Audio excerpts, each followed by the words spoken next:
Thumbnail देख के आप समझ गए होंगे कि इस वीडियो किस टॉपिक पर है। तो चलिए शुरू करते हैं। नमस्कार दोस्तों, मैं हूं काबेरी, आप देख रहे हैं टेकी काबेरी। हमारे भारत में रेप केसेस इतना कॉमन क्यों हो गया है?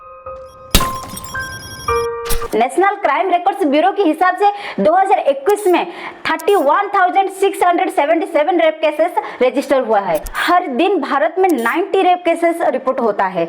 इन रेप केसेस के पीछे 5 मेजर फैक्ट्स हो सकते हैं। पहला है जुडिशियल सिस्टम। हमारे इंडियन लॉ के हिसाब से अगर कोई रेप केस रिपोर्ट होता है तो उसके 60 डेज यानी कि 2 महीने के अंदर रिजल्ट आ जाना चाहिए, लेकिन ये होता नहीं है। ये सालों सालों तक चलता है। न्यूज़ 18 की रिपोर्ट के हिसाब से दिल्ली हाई कोर्ट 240 डेज लेता है विक्टिम की स्टेटमेंट लेने के लिए। या आप ये सोचो कि अगर विक्टिम का स्टेटमेंट लेने के लिए 8 महीने लगता है तो रिजल्ट आने में कितने साल लग जाएगा। हमारे देश में सिर्फ 1% रेप केसेस रजिस्टर होता है, उसमें से सिर्फ 39% ही रिजल्ट आता है, बाकी तो ऐसे ही चलता ही रहता है। अगर जुडिशियल सिस्टम ही ढंग से काम नहीं करेगा तो ये केसेस बढ़ता ही जाएगा। और एक बात ये कि पावर का यूज भी किया जाता है यहाँ पर। अभी रिसेंटली कलकत्ता में जो केस हुआ है उसमें एक पॉइंट नोटेड करना है कि विक्टिम का एफआईआर दर्ज होने से पहले ही बॉडी का पोस्टमार्टम कर दिया गया। इसके पीछे क्या रीजन था कि एफआईआर से पहले ही बॉडी का पोस्टमार्टम कर दिया गया? तो यहाँ पर पावर का यूज किया गया है और सबूत को मिटाने के लिए कोशिश किया जा रहा है। रीजन नंबर 2, हमारे भारतीय की जो सोच है उसके लिए भी ये रेप केसेस ज्यादा होते जा रहा है, क्योंकि भारतीय सोच में ये है कि लड़का चाहे कुछ भी कर सकता है, बाहर घूम सकता है, ड्रिंक कर सकता है, सिगरेट पी सकता है, चाहे किसी का रेप भी कर सकता है, लेकिन लड़की कुछ भी नहीं कर सकता। लड़की सिर्फ यूज करने वाली चीज है, उनको एक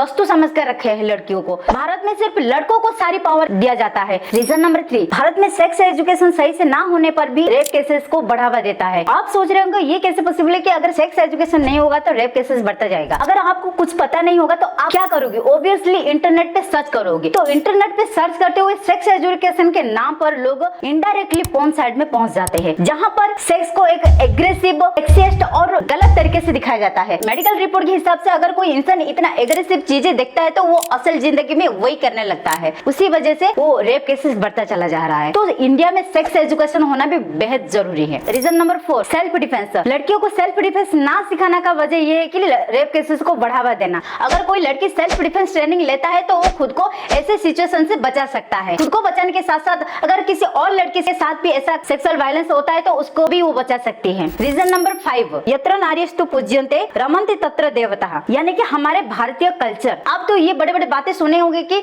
हमारे भारतीय संस्कृति में किसी औरत का वस्त्रहरण होता है तो महाभारत हो जाता है, और भी ये सुना होगा कि स्त्री का अपहरण हुआ तो लंका को भी जला दिया गया। तो ये कहने की सिर्फ बात रह गया है। अगर ये संस्कृति को भारतीय ने अपनाए होते तो रेप केसेस बढ़ता नहीं बल्कि कम हो जाता। हमारे भारतीय एजुकेशन में हमारे भारतीय संस्कृति को भी पढ़ाना चाहिए कि लड़कियों की कैसे रेस्पेक्ट किया जाता है, कैसे एक स्त्री का वस्त्रहरण होने पर महाभारत जैसे महासंग्राम भी हुआ था। ये था आज का फैक्ट। आपको कैसा लगा नीचे कमेंट करके जरूर बताना। इसी टाइप का इंटरेस्टिंग फैक्ट वीडियो देखने के लिए हमारे चैनल को सब्सक्राइब करने के साथ साथ बेल आइकन को प्रेस कर देना, वो भी ऑल वाला। मिलते हैं एक ऐसे ही इंटरेस्टिंग वीडियो के साथ। Till then keep learning and keep growing.